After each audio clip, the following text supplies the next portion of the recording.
You're listening to World of Empowerment Radio, your station for practical spirituality in a changing world. And here are your hosts, Aingeal Rose and Ahonu. You are welcome back to the Honest to God series. I am Ahonu, and Aingeal Rose is not with me today, but she is very much in my thoughts because she is the one who stimulates and initiates a lot of this. And this session continues our promised discussion about life, aging, and death. You may remember from the previous experience entitled Why Did He Die? That I spoke of my first son's death on my birthday. It was also his birthday. He was 4 months old to the day. And we christened him Ryan Columbus because we had been traveling so much during the pregnancy, and he had also been moving around so much in the womb that we called him Columbus after the great traveller. And then we found out several months later he was born on the day Columbus discovered America 500 years before, the day known in America as Columbus Day. So that was his name, and such a long-standing impact did his death have on me that I wrote a book called The Reincarnation of Columbus. That's now in the hands of a screenwriter to be made into a movie. We will come back to movies in a few moments, but if you'd like a copy of The Reincarnation of Columbus, it is available on Amazon, and you'll find it also at thereincarnationofcolumbus.com. All of this came up again when we were in California, in a little mountain town called Julian, when we were having some of their famous Julian apple pie. And Aingeal Rose raised the question, why do we age?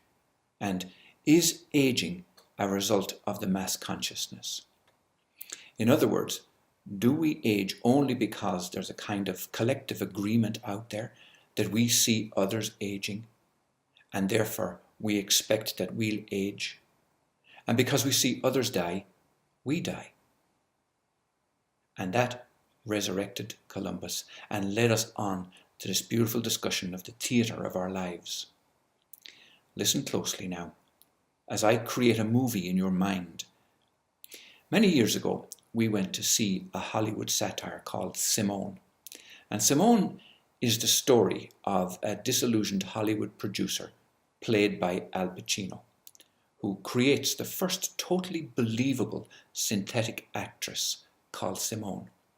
However, swept up by her instant success, including a major singing career, the producer cannot bear to admit his fraud to the world or to himself. And what we found interesting about all of this was the name Simone. It's better pronounced S1M1 because it is actually spelled S1 M-O-N-E and pronounced Simone, but it was written as S1M1, which meant that it was simulation number 1. I don't want to spoil the story for anybody, but I recommend that you watch it because it's a beautiful construction. It's a beautiful rendition of one man's idea of what he thinks reality is. I mentioned screenwriting, and like Simone, I believe we are constantly writing our story to be acted out on the big screen of our lives. I will use the metaphor of the movies to explain what's going on here. So imagine a movie theatre, and this earth reality is what's playing in the movie. Imagine we're all in the movie, and everybody in there is an actor or an actress on a set, all just creating digital data on a screen. And we're playing out these parts, and it's all scripted in advance. You say this, I'll say that. You come into my life just then, we'll have this relationship. You have that relationship. I'll buy your house. You buy my house. I'll sail in your yacht. I'll go broke. You become a millionaire. You commit murder. We'll have this war. I get shot here. We'll get married there. We'll have 10 babies and blah, blah, blah, so on. we create this fantastic construct that is so brilliantly created that we believe every moment is real. So here we are in this movie called Life. What we don't know is that there's an entrance door and an exit door. And the creator of the movie, the owner of the studio, knows the entrance door is there and knows the exit door is there. But we don't. So we're living in this reality, and apparently that's the extent of our understanding. The four walls of the studio are the extent of our reality. This helps explain why, when we dream, we only dream within the confines of our own awareness. I've never heard of anybody dreaming something that's outside of this reality. It also explains why, if you don't speak Arabic, for example, or Italian or German, you don't dream in that language until you know it. We've also interviewed several people who had near-death experiences, or what are known as NDEs. And most of them report they meet the people they're familiar with. They might see their parents or their children or whoever coming towards them, greeting them. Their relations are usually all there, and some even report that if they're a Christian, for example, they'll see Jesus, or if they are Muslim, they may well see Muhammad. Why is that?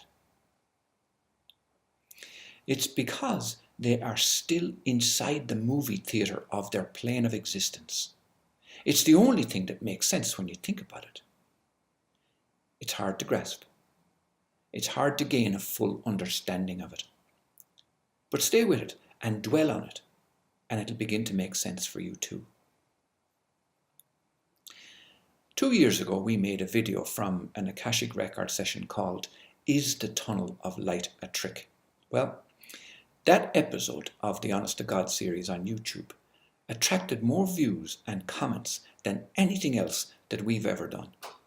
It sparked something in people. It's obviously something that people are concerned about, or they're aware of at least, or they could even be afraid of it. That tunnel of light.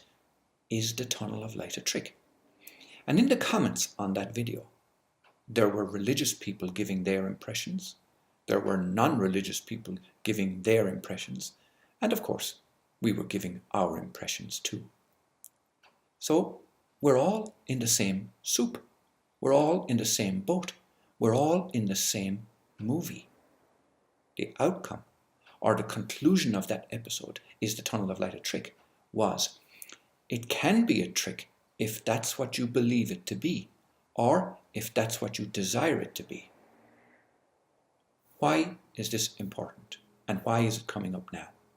Because we're now of the understanding we create the planes of existence before birth, we create the planes of existence during life, and we create the planes of existence after death. Therefore, when we die, if you encounter a tunnel of light that's a trick, you've created that. But what's more interesting now, in the light of our experience in Julian in California, was if you never leave the movie after you die, it means you're still in the theatre. So you're still here. Well, Aingeal Rose concluded from the session on the tunnel of light that the sensation the near-death people experienced was a compaction of the cells, which gives them the experience of a tunnel of light. The trick was they ended up coming back here, and to our understanding now, they never left in the first place. That also explains why we experience ghosts and spirits in this plane of existence. It explains why we experience reincarnation. It has to mean they've never left. So where are dead people? Well, depending on the level of consciousness they're at, they've created varying levels of experience, varying levels of existence after the sensation of death. So, to use our little metaphor of the movie theatre again, they're in a different scene. They're into a different episode, as it were. They're into a different part of the theatre. They're showing on a different movie screen and not on the one that you and I are watching right now.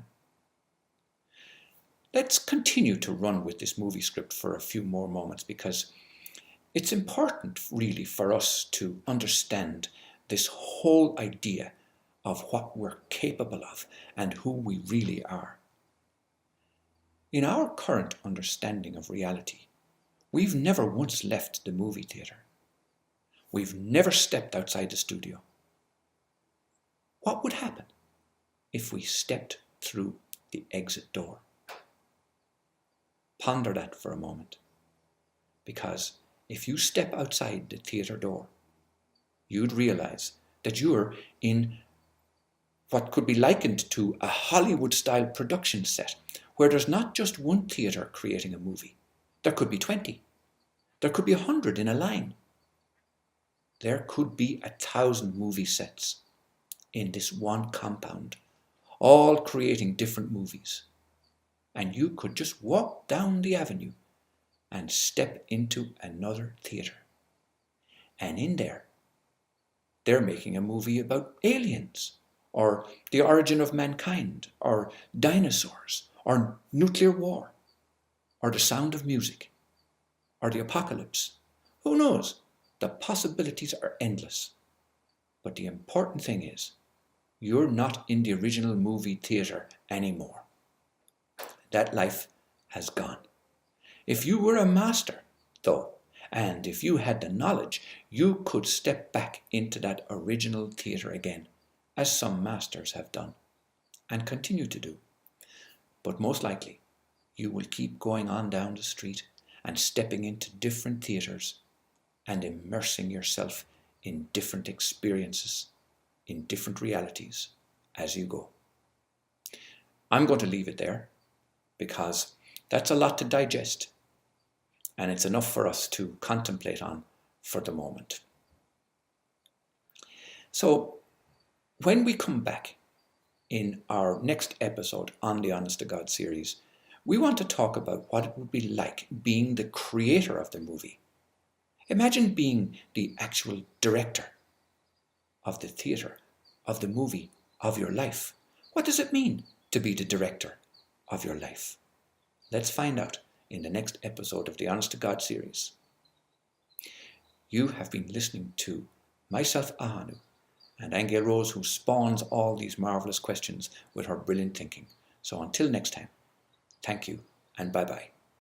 You have been listening to Aingeal Rose and Ahonu on World of Empowerment Radio, your station for practical spirituality in a changing world.